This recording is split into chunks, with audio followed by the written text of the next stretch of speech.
What is poppin' YouTube? Back again with another video. Today we're talking about my top 3 rookie wide receivers for 2023 fantasy football. Let's go.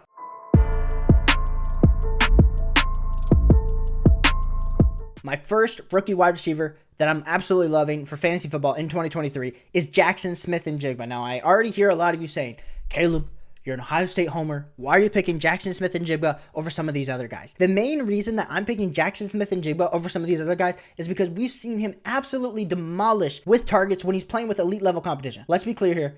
Garrett Wilson, Chris Olave, based on the way they performed in their rookie season in the NFL, we can easily say that both those guys are better than DK Metcalf and Tyler Lockett. Now, in this offense, of course, he's going to be playing in the slot. He's going to have to be competing with targets with these guys. But what we've seen, when he has to compete with targets, he is still an alpha level wide receiver. If we look back on 2021, which was his amazing season, 112 targets, and he had a target share of 22.7% with 2 other alpha level wide receivers. Now, Tyler Lockett's another year older. DK Metcalf, as much as we want to see him be a target hog, last season his target share was a little bit down. So Jaxon Smith-Njigba steps right into the slot. Geno Smith has already said raving reviews.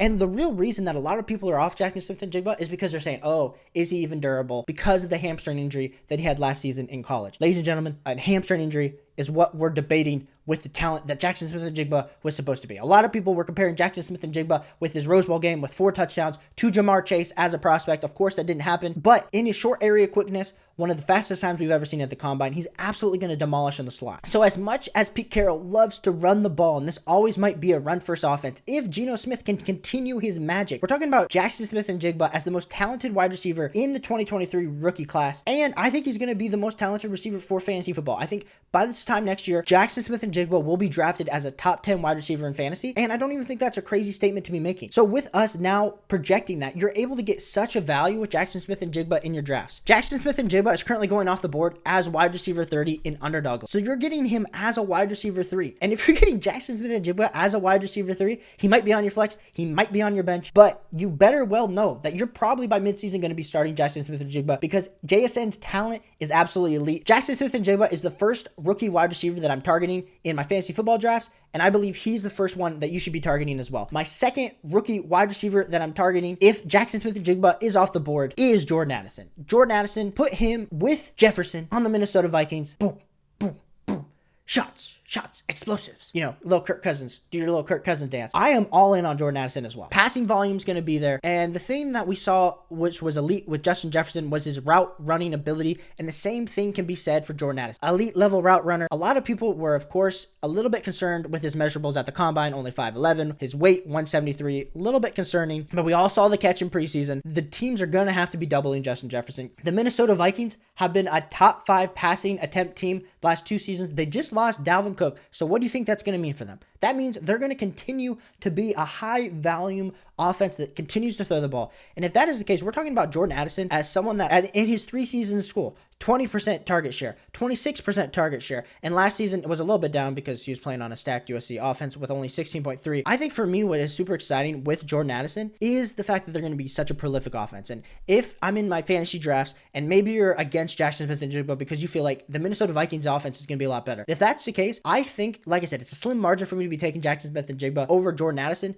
I love the talent of JSN. But if you were to be like, Caleb, the volume for me is enough for me to take Jordan Addison over JSN, I wouldn't harm you because I think Jordan Addison is super talented athlete, super talented wide receiver. When you're getting him in your underdog leagues as wide receiver 37, come on. Great value there as the wide receiver 3 and my second favorite rookie wide receiver to be drafting in fantasy football. My third favorite wide receiver to be drafting in fantasy football is none other than Quentin Johnston. The boy had a massive touchdown catch in this preseason game. We just need to be honest with ourselves. Is Quentin Johnston going to be Mike Williams? Can Quentin Johnston produce if something were to happen to Mike Williams and Keenan Allen? Yes. Can he produce with both of them on the field?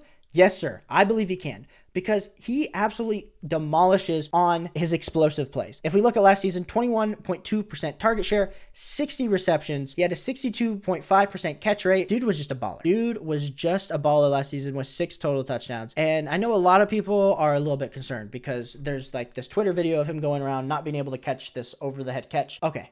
He body catches. That was a concern out of school. Okay. But you tie Quentin Johnston to the best quarterback out of any of these rookie wide receivers. And we're supposed to say, wait a second, we're going to maybe have Zay Flowers. We're going to have one of these other guys step up, or Rasheed Rice. We're going to have Josh Downs be ahead of Quentin Johnston? No, sirree, we can't do that. I think Quentin Johnston is an underrated route runner as well, based on this touchdown that we saw. So let us evaluate Quentin Johnston currently where he's going in underdog drafts. Currently right now in underdog drafts, Quentin Johnston is going wide receiver 40. So of course he's going behind JSN, he's going behind Jordan Addison, but at the same time, if you're saying to me, Caleb, I think Quentin Johnston, his floor is a little bit lower than Jordan Addison and JSN, but I think he has even more upside than those two. I think you can make the argument for that. And so if you are going to wait and take QJ behind Jordan Addison or JSN, I will not blame you. But those are my 3 rookie wide receiver rankings. Let me know down in the comments. What do you think? Do you think I'm off a little bit? How would you rearrange them? Appreciate you guys for tuning in. Hit that like and subscribe button. We'll be back again with another video tomorrow. Peace.